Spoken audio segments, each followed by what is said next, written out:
Hi, everybody. My name is John DePietro. And I'm Bob Zagami. Welcome to the Camper Report Show. And on this Camper Report show, we talk with our partner, Ben Quiggle from Woodall's Campground Magazine. He has the scoop on all the new camping trends going on this year. That's fantastic. And I've got a nice conversation with Mike Wendland, who continues to introduce new services for his RV fans. He's got a new website, campingfoodrecipes.com, and a new contributing editor, and he's going to tell us all about it. And I think we're going to have the editor on also. I'm getting hungry just listening. And, we get all of our news. Bob, tell people where we get our news. From Rick Kessler at RV Business Magazine and from Ben Quiggle at Woodall's Campground Magazine. And we'll hear directly from Ben right here. Where about the best in the business. The Camper Report Show. Stay with us, everybody. Hey, everybody, welcome back to the Camper Report Show. This is a news segment. My name is John DePietro. His name is Bob Zagami. And this is the segment where we usually have 3 or 4 major news stories, and we talk about them for a few minutes each. But this is a little bit different because, Bob, we just came back from the RV camping capital of the world in Elkhart, Indiana. And not only did we see people from the RV industry, we saw some of the leading names in the campground industry. Talk a little bit about that. And then I'll interrupt you when I feel it's important. Sure. That's entitled, yeah.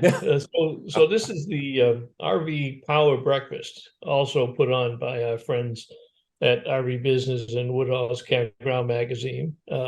It's unique. But we still had to buy tickets. We did. Well, that's true. Yeah. It was not. They're not that friendly. That's true. We did, and the other 1,000 plus people that were there for 6:30 a.m. breakfast at a start. Over 1,000 people, CEOs. Say that again, because I don't think people listening right now are going to understand. What time did this event start? 6:30 in the morning. In the morning. Okay. Sun was just coming up. Yeah. Okay. And at the RV Manufactured Housing Hall of Fame and the convention center, the conference center that they have there, and a tremendous crowd as there was last year. And it's a very interesting meeting. Although it's an industry event, a lot of things that we pick up we'll be able to work into our shows, both the Camper Report Show and RVing in New England. But there are things that will translate to important events for the consumers themselves, because it's almost like the state of the RV industry. They have a couple of panels of key players. They have 2 keynote speeches. This year it was Toby O'Rourke from KOA, CEO and president, and Peter Morici, one of the internationally famous economists who has come back now, I think, for the 3rd time, to tell us about how the economy is going to do. And of course, that's going to sit heavily on consumers' minds as we continue to fight some financial challenges at home and different domestic policies that might impact their ability or desire to buy an RV this year. But one of the things that Toby O'Rourke does, I think, better than anyone that I've seen in this industry, and I've been around for 20 years now, she ties the fact together that they have a shared audience. People who buy RVs go to campgrounds, and both segments have a responsibility to make sure that that customer is happy. And don't you notice what the whole audience listens when Toby talks? People listen. Well, it's true. She's a real rock star, and she always has meaningful data. And some of this data came from the most recent North American Camping Report and Camping and Outdoor Hospitality Report. But they put a lot of emphasis this year on. You got to add that outdoor hospitality part to the title, because it's never been in the title before. Right, Camper Report and Outdoor Hospitality Report. Right, for 23. Yeah, but they did a lot of analysis of the COVID buyers, if you will, the last 2 or 3 years. The 50% of those people that never owned an RV, never been to a campground, because she wanted to look at it from a longevity standpoint and how it's important that we as an industry, every aspect of the industry, become highly customer obsessed was the term that she used. we have to really work a little bit harder to get them to stay in the industry itself. I think a lot of people thought that they would just love it and do it. But millennials and Gen Zs think differently. And she brought up four quick points that she brought up that are going to cause everybody to stop and think about, how do we handle this shared customer? How should we be talking to them, whether it's at the campground or in the service department in a dealership, or the salesperson talking? They feel this new group of Gen Zs and millennials, they feel that there are not enough parks that fit their style of camping, because they don't always camp the way their mothers and fathers did. They don't spend a week at a campground around the campfire. They want outdoor experiences.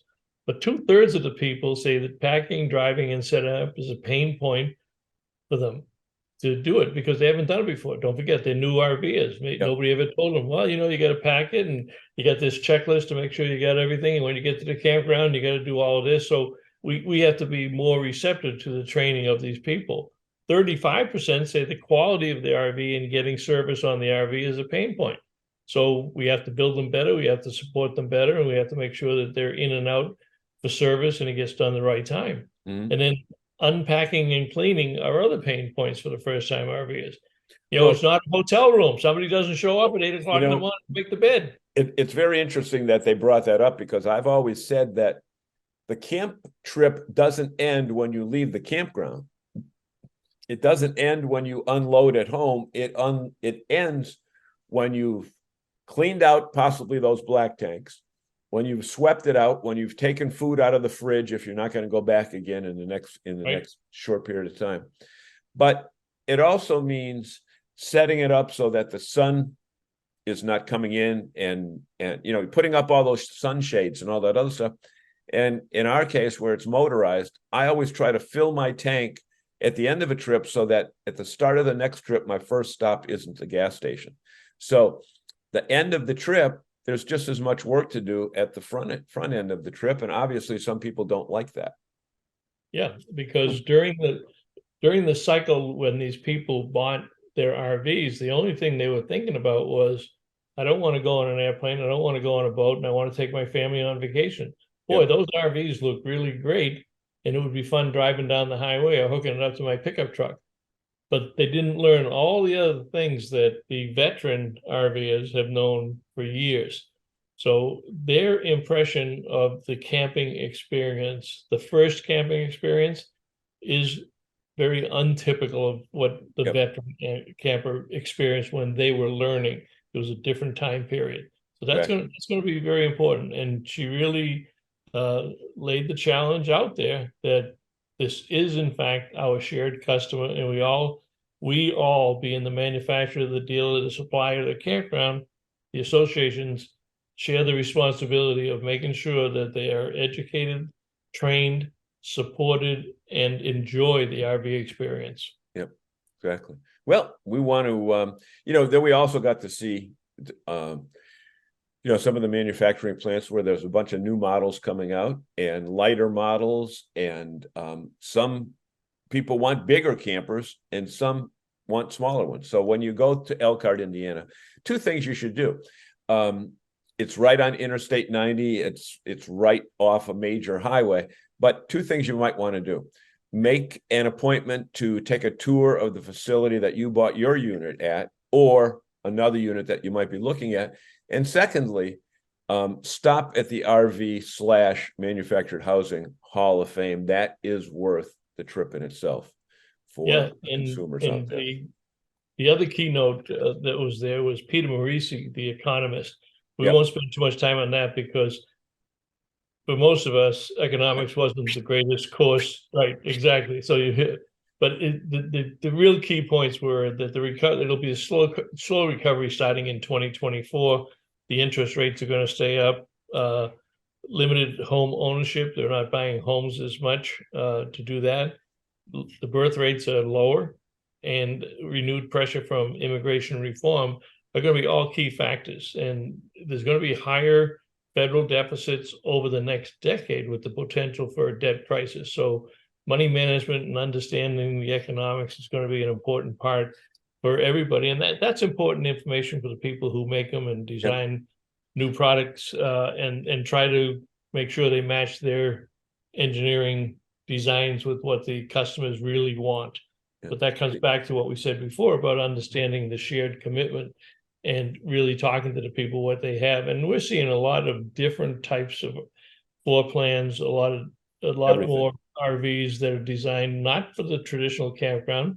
They're designed for the hiker and the biker and the off-road and the overlanding. So there's a lot of exciting products coming with that. Of course, our next big event in Elkhart will be the dealer open house in September. Yep. So it looks like you took a lot of notes while I was eating a few stray Danish that were still sitting on the table. Well, we did a lot of videos, and we'll be popping those up because it's a great place to catch people for 5 minutes. And everybody, of course, all the other media is trying to do the same thing, but it really is a good time to get back to networking and seeing the people and all our friends in the media, but all the friends at RVIA and RVDA. So it's a good time. And if you don't, we get up early in the morning. I mean, if you can't get up early in the morning and drive a half hour to be at your breakfast table by 6:30, it's probably not the event for you. Not for you. We did all of that, and you stop and think about it. We did that meeting, and it was all completed by 10 o'clock. Yeah, it was amazing. It was amazing. Right. It was amazing. So that's the story on our trip to Elkhart. We've got 2 great segments coming up, and we want to thank you so far for joining us. But stay with us because there's much more to come right here. Where, Bob? On the Camper Report Show. Mike here from RV Blogger. Don't waste hundreds of dollars on an external GPS for your RV. All you need to do is download the RV Life app right onto your phone. This app is so cool. It has RV GPS built right into it. So you can load all the specific measurements and weights for your RV. It'll give you directions safe for your RV to follow. And by the way, if you have RV Trip Wizard, directions for your trips upload into this GPS automatically.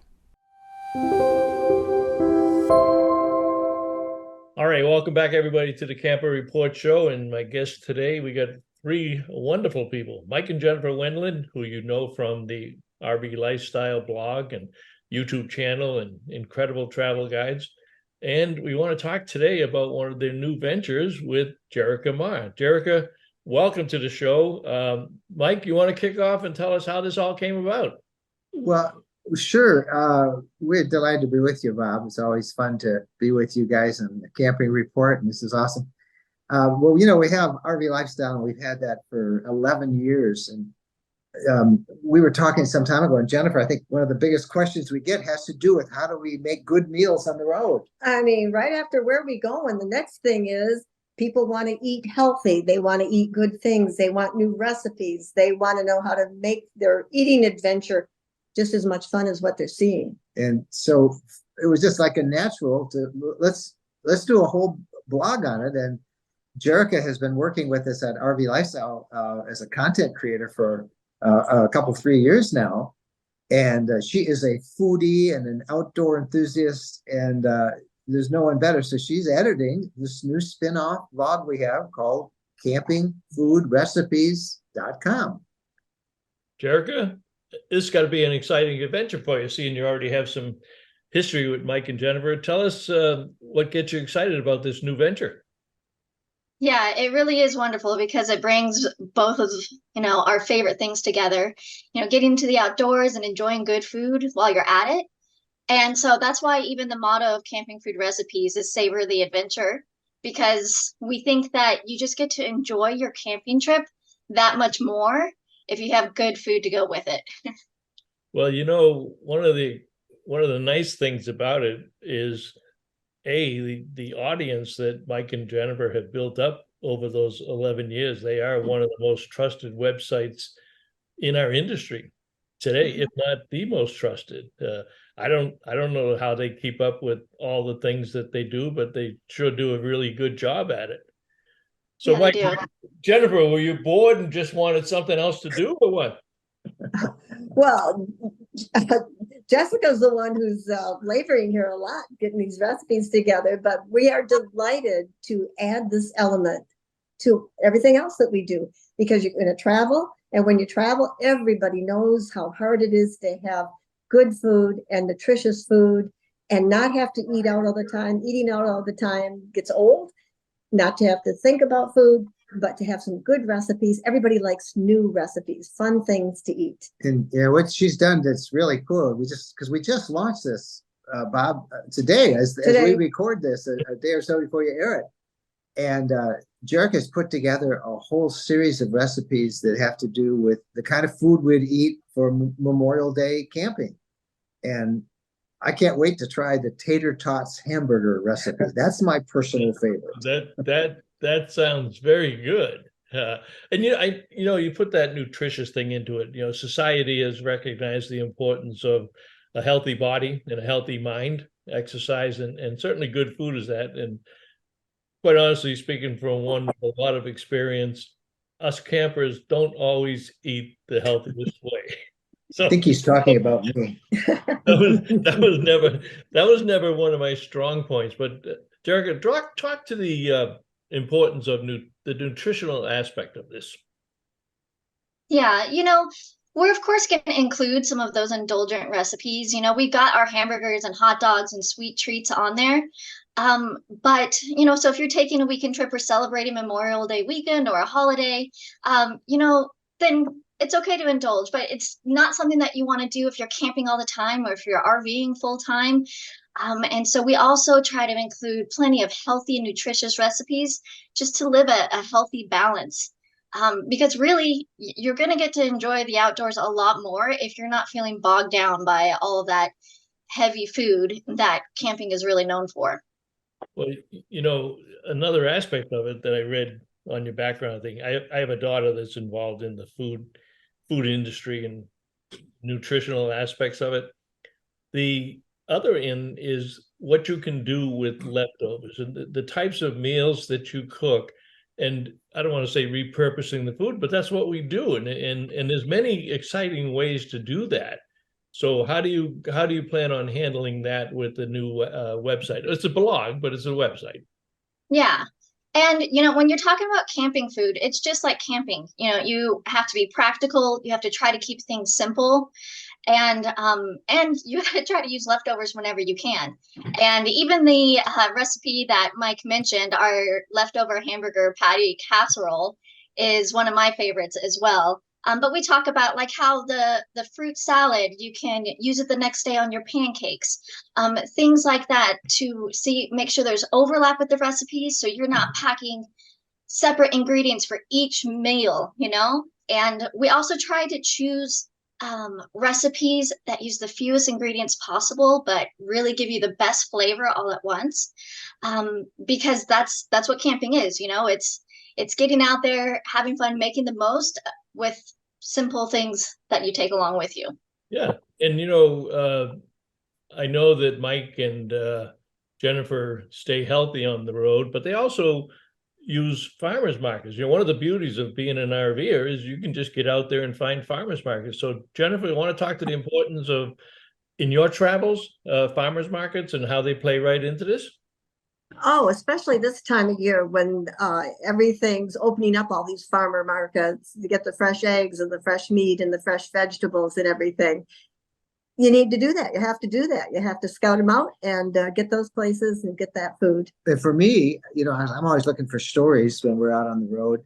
Farmers markets are the best place to go because you meet the locals and you get to say, hey, what should we see around here? And there's something about eating fresh food and meeting the people who produce it, and then making they'll tell you what to see in the area, but you really do feel a part of the community when you eat food grown in that community. I really don't like buying packaged lettuce and vegetables and easy salad mixes. I like to get fresh produce, chop it up, everything fresh.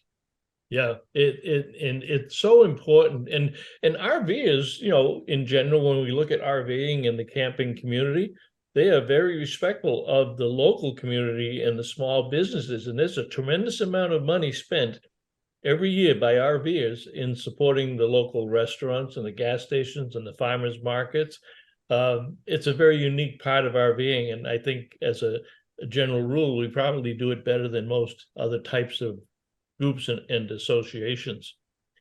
So, Jerica, what what's your main goal in kicking this off? So as Mike said, this is the first introduction of it. We're delighted that you chose to talk about it on the Camper Report show and part of the RV Life Network. There's a lot of people out there looking at it. So give them your 30-second elevator pitches why they should be tuning into camping food recipes. Well, the main reason is because they asked for it. They've been wanting something like this as an easy resource. And so that's what we're doing. We're giving it to them. And Bob, you mentioned how RV Lifestyle already has this huge audience base. And that's what we're excited about too, because they can also submit their favorite camping recipes to the website. And so it's just going to be this community where we're bringing food and camping and fun together in one place. Well, watching what Mike and Jennifer have done with their RV Lifestyle community, and it's a big community, and there's millions of people that watch their YouTubes.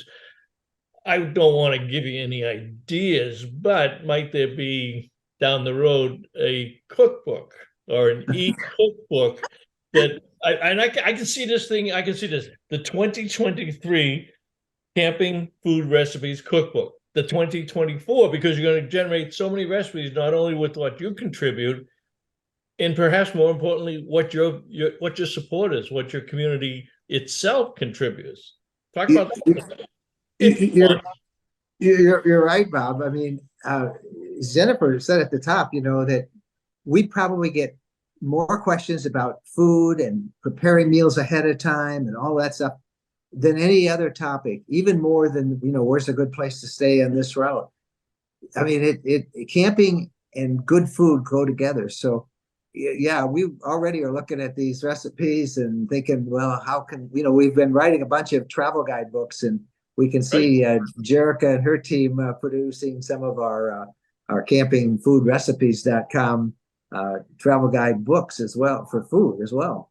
Yeah, well, it's very interesting because RVers are such nice people, and a lot of them tend to travel in groups. Well, number one, they go to a lot of rallies, and you guys have done a lot of those yourself, but they also go out in groups. I mean, we've got a lot of groups here in New England, that 8 or 10 couples that go out every weekend camping. So they tend to have that community breakfast or that community dinner, and everybody brings a recipe, and they always talk about the recipes. Where'd you get it? Oh, my mother, my sister, my brother-in-law. Now they can say, I got it from this new blog. And is it going to be your own branding on the campingfoodrecipes.com, or Mike, you're going to have something on the RV Lifestyle? So are you putting it out there as a singular entity? Well, we'll probably promote it through some of our social media and occasionally reference it in stories, but they're really two separate things. Okay. There's just so much interest in food and camping food that it just deserves and it needs a blog of its own. So while it's certainly a spin-off blog from RVLifestyle.com, it stands on its own. And already, even I was looking this morning before we started work. We're in Elkhart, Indiana, as we come to you today, doing a video shoot at a factory. Already people are going and they're copying and they're printing out the recipes. They're starting to share them. So I'm afraid it's going to be more popular than RV Lifestyle if we don't watch it. I think that's true, Mike. Yeah, I think I have a lot of work ahead of me, but I'm excited for it. Yeah, we do have a lot of interest in food, and campers love to eat and they love to share it. And we'll add some overlays over the video from the from the website, and we'll make sure that we put the URLs down below so people know where to find it. And I want to thank you very much. Our guests this morning are Mike and Jennifer Wendland from RV Lifestyle, and Jerica Ma, who is now the editor of the new campingfoodrecipes.com site, and we're looking forward to that. And thanks for sharing it with all of our fans this morning, and we will certainly promote it as we do with all of your products. And the RV community loves you guys, and you're just always out there on the leading edge, coming up with something new, and I'm looking forward to trying some of them. Thanks, Bob. Thank you. All right.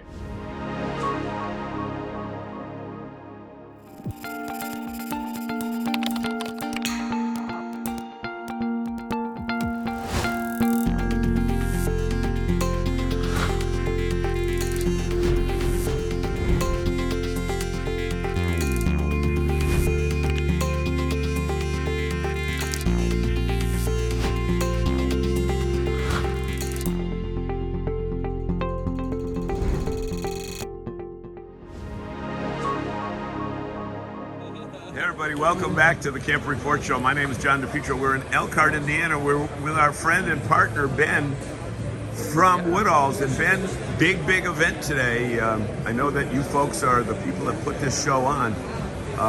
It's amazing. You get over 1,000 industry executives here. Yeah, I mean, I'm not exactly the one who puts it together, but RV Business Magazine does, our sister publication, and it is pretty amazing. I mean, just the kind of leaders we get here, too. You're talking all the major RV manufacturers, RV dealers. We got the governor of Indiana, Eric Holcomb, coming today. I believe the lieutenant governor who's running to take his spot. Suzanne Crouch is going to be here. Then you got, like, TV personalities like Peter Marucci, you know, a famous economist who's going to be here speaking, and Toby O'Rourke from Campgrounds of America. So it is a pretty exciting event. Yeah, that's what I wanted to ask you specifically. Have you had a chance to check out Toby's notes yet in advance? No, she doesn't share her notes, but it should be a pretty interesting speech. I imagine she's going to touch on some of the things in the new KOA report that just came out, and just how great the outdoor hospitality industry is doing. And it'll be interesting to hear how the RV industry is going to tackle the year ahead. You just used a magic phrase, Ben, because you said outdoor hospitality industry, and it used to be called the camping industry. And it's much more than that now, isn't it? Yeah, I mean, I think it is, you know, the glamping and everything that's involved with that. And it's really more about hospitality now than it used to be maybe in the past. And it's just interesting with all the new investors and developers coming in. Right, and this is one of the few events that you mix the campground people with the manufacturing people, with the dealers. Yeah. It really is, you know, the big event. Yeah, I mean, it's more RV industry focused, but there is a good segment of campground people here, and I think it's important for the RV industry and the camping industry to kind of connect with each other, because, you know, we all depend on each other. Right. What kind of reports are you getting back from campgrounds on initial, you know, when I say initial, I include the Northeast as being the last people that can get into camping. Yeah. Obviously in Arizona and Florida and Texas and California, it's year-round, but are you hearing good reports from good occupancy rates? Yeah, I mean, as the northern tier opens up, everyone I've spoken with, all the campground owners are saying that everything's looking good. Early bookings were up, and things are just looking solid for another great season. And the Eclipse is coming next year, which is going to be a huge event in the spring. And there are already places that, I know, where it's like in the northern tiers, is Wisconsin or Michigan or somewhere up there that's going to be the best view? Yeah, I mean, it's like 13 states or something, a huge number of states, and people are already selling out for campsites. So book now. You know, another major topic that's come up with the campground industry, which is your area, is the electrifying of the industry, whether it would be the tow vehicle or more electricity being used by the trailers and the camping devices themselves. There's still a lot of development going on there. Yeah, oh yeah, there's a lot of development. That's not going to slow down. More EVs are going to be hitting the road. I think Ford just announced they're coming out with another, you know, they're going to be lengthening the distance that their truck can go, the Lightning. And so that's definitely coming down the road, and they're looking to meter more campsites. People can expect to start seeing more meters on campsites as they go camping, as the cost goes up. So really, it's a new revenue source where everybody thought it would be a cash drain if they have the metering of the tow vehicles, right? Yeah, I mean, there is free gas. Yeah, there is like state regulations on metering campsites to some degree in some areas. But like park owners are just trying to recoup the costs from the electricity that campers are using, and it's getting more expensive. So I know it's not a huge popular thing with campers, but for campground owners it makes sense. Talk about glamping for just a minute. What about glamping? Well, I mean, the popularity is continuing to rise, and bigger companies are getting into it now. Yeah, and I think that was in the KOA report. There was a huge section on glamping, and the popularity of that. I think in the report it was surprising. They're bringing their kids. So you think of glamping as like a couples thing. You know, you got this tent and but I mean, it's cabins. It's all these unique structures. It's very popular. Campgrounds are getting more into it, and of course, there's tons of glamping parks popping up. Yeah. And Ben, we've got intruders here. We don't know everything. We really need tighter security to keep these people off the stage, don't we? Yeah, they really do. We're the personalities. They need to protect us. So. Okay. Ben, we want to thank you so much. It's always nice having you on a regular basis here on the Camp Report Show. Yeah. Our friend Ben from Woodalls. Thank you.